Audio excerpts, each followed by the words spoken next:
I'm Ash, and this is Chai and Matcha, where we try to have meaningful conversations around personal development, pop culture, mental health, the Desi community, and so much more. If you're into that kind of stuff, or just need someone to accompany you on your commute or when you're drinking your chai of the day, I hope you'll follow, comment, rate, all of that jazz. I'd highly appreciate it. So today's topic is kind of something that I've been thinking about for a very long time, and basically, I'll tell you how it started. So I was watching this coming out video of a YouTuber that I was a really big fan of back in the day, and I was like, oh my god, that's such a surprise to me. I didn't realize that this person was gay, and obviously, like, how would I know? Like, I can't really go into the minds of this person and figure it out. So I'm like, okay, that's really surprising, but good on them for coming out and having the courage to do so. I scrolled onto the comments, and lo and behold, a lot of the comments are, we knew, we've been new, like, we already knew this, like, tell me something I don't know, blah, blah, blah, blah, blah. And I'm like, are these comments, like, based off, like, stereotypical gay behavior? Or, like, is this based on the stereotype of what a gay person is supposed to act or talk like?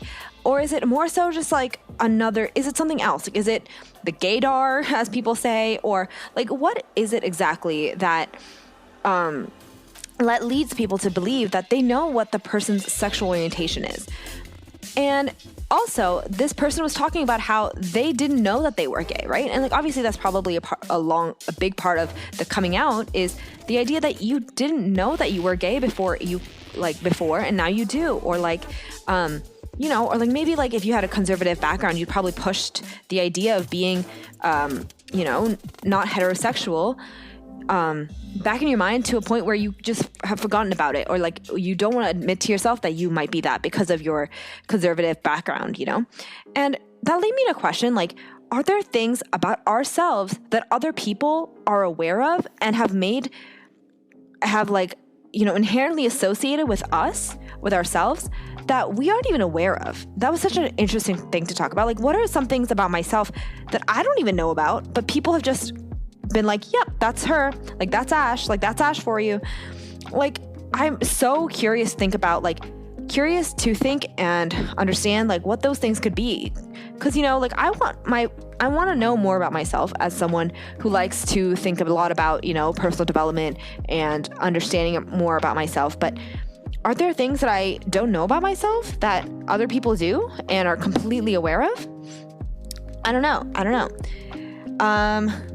Yeah, I feel like we are such multifaceted humans. Like, humans are just so multifaceted, have different sides.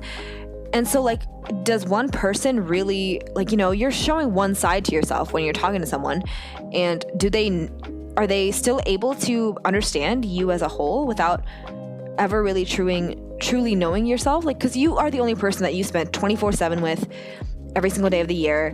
But are other people just a better judge of certain things about yourself? That was something that I was really, really interested in, because that's such a cool thing to think about, Like, what? How can someone else who's met us maybe a very small amount of time with us can know more about ourselves? Like, that is mind-boggling to me. So basically, there was a study done by Dr. Simin Vazir, I think I'm pronouncing their name wrong, I don't know, but at Washington University in St. Louis, and they were talking about this exact thing. The study is called "The Others May Know Us Better Than We Know Ourselves," and this was a study done in 2010.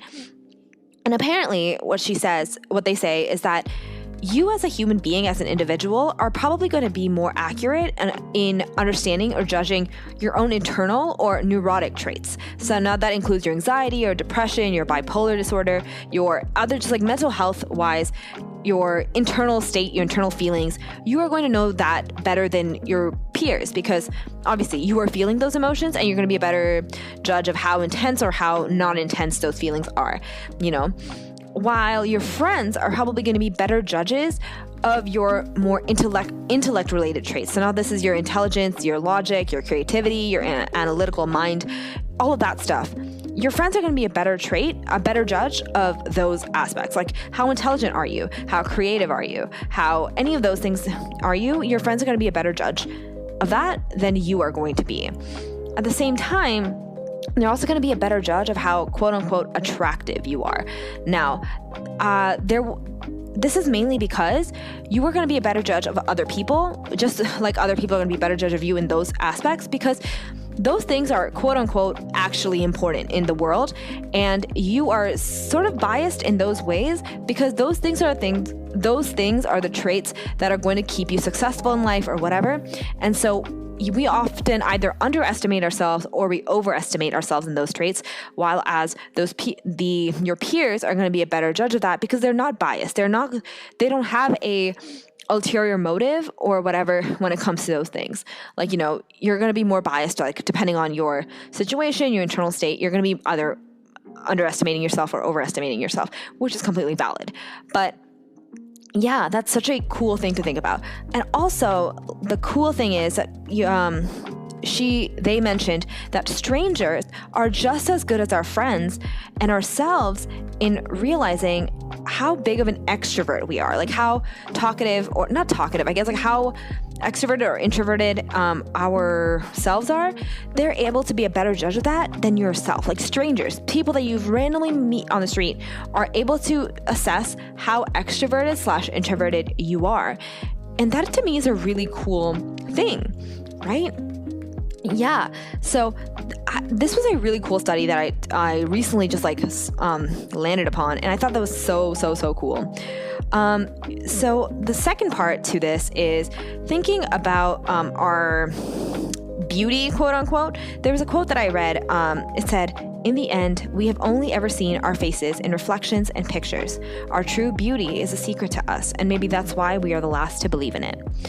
I forget where I got this from, but I thought it was so beautiful because I guess we spend so much time with ourselves that we often forget to see the bigger picture within ourselves. And I guess that goes to show, that extends to not just your facial features or your physical being, but also your internal state as well, because we spend so much time and we are so biased when we think about certain things that we aren't able to fully understand how beautiful and how amazing we are. And obviously this goes to show that even despite spending countless, probably our entire lives with ourselves, other people may be a better barometer, a better sense of judgment about us, And to me, that's really cool because despite everyone seeing only just a side of us and we see the whole picture, they are a better judge of who we are. I don't know, this episode has been extremely repetitive, I understand that, but it's just such a mind-boggling topic to think about. The idea of personality being so, even despite personality being so malleable and so fluid and flexible within different groups of people, they are still able to be a better judge of who you are, despite those different facades. And yeah, I don't know. I always thought that we as people would be the best judge of ourselves, the best, we could be able to do that. But now thinking about it, I understand why we as people may not be the best judge of ourselves, because we're still so stuck up in the little details because we see every little thing about ourselves. So it may seem like we may not be as intelligent as we are, or as creative as we are, or as attractive enough to other people. And but in reality, the other people don't really care enough to lie to you, and they see they do see the beauty in you, and they do see the intellect in you, and they do see the creativity and all of that. So it is psychology has always been such a intriguing part of life, and trying to figure out who we are as people, how we interact with one another, how we think about ourselves, and how we can be better, in day-to-day society. So yeah, thank you so much for listening. I hope you all have an amazing day. I didn't mean for this episode to be so philosophical and abstract, but it's definitely something that I like to think about a lot. And I'm not sure if you guys do too, but it's such a cool thing to think about because our minds and our bodies and our perceptions of the world is so different and so unique, and yet so amazing.